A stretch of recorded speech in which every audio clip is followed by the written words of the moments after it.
सभी दोस्तों को मेरा राम राम है। किया कराया भूत बाधा, ये एक सामने सवाल आया कि ये जो छोटे लोग होते हैं, मिडिल क्लास लोग होते हैं, उन पे ही ये चीज असर क्यों करती है। जो बड़े लोग होते हैं, जो बड़े बड़े लीडर हैं, जो बड़े बड़े फिल्म स्टार हैं, जो बड़े बड़े उद्योगपति हैं, उनके ये चीजें असर क्यों नहीं करती। इसका कारण ये है कि जिस इंसान का केतु कमजोर होगा, क्योंकि ये बड़े इसीलिए बने हैं कि इनका केतु बहुत अच्छा होता है, और जिस इंसान का केतु कमजोर होगा, अशुभ अवस्था में होगा या बिगड़ा होगा, उनको ये चीजें असर करेंगी। और उसके साथ ही मंगल का भी रोल होता है।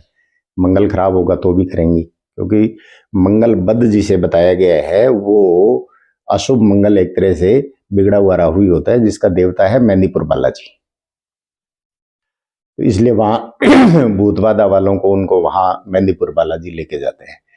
तो हमारे पहले क्या है कि बुजुर्ग कहते थे कि भाई कहीं भी पेशाब करो 3 ताली मार के और फिर करना, और दूसरा किसी भी पेड़ के नीचे कभी नहीं करना चाहिए।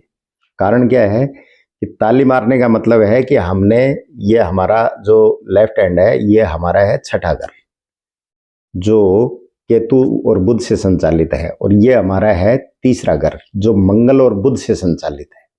तो हमने दोनों को मिला के मंगल की ध्वनि से उसको हटा दिया, तो वो उस टाइम के लिए वो चीजें जो होती है जगह छोड़ जाती है। तो फिर अगर वहां मान लो पेशाब कर भी दिया जाए तो उसका नकारात्मक असर नहीं आता, और आपने चुपचाप कर दिया। और कोई चीजें, आत्मा तो विचरण करती रहती है हर जगह वातावरण में।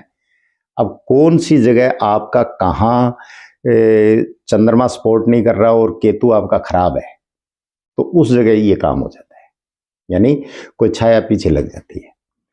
और पेड़ के नीचे इसलिए नहीं करना चाहिए कि छाया जो होती है वो शनि की होती है, और जो यूरिन आदमी करता है, पेशाब करता है, वो खराब राहु है।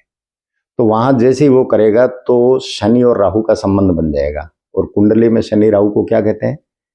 प्रेत शापित कुंडली, अगर जन्म से किसी के बैठा है तो। इसीलिए क्या है, मना किया हुआ है। और बड़े लोगों के इसलिए नहीं करता कि वो उनका केतु बहुत अच्छा होता है, और केतु अगर अच्छा है तो बुर्ज खलीफा है जो उसकी नींव है, नींव का पत्थर है वो केतु है, उसकी नींव जो है वो इतनी बड़ी जो मंजिल है वो टिकी हुई है उस केतु पे। वो केतु मजबूत है, इसलिए वो पहले भी मैंने बताया। और जो बेटा है वो अगर मजबूत है तो माता पिता पूरा परिवार सुखी रहता है, वो केतु होता है। स्पाइन है, रीढ़ की हड्डी ये सीधी है बिल्कुल और काम कर रही है, वो केतु है। पैर है, ये केतु है।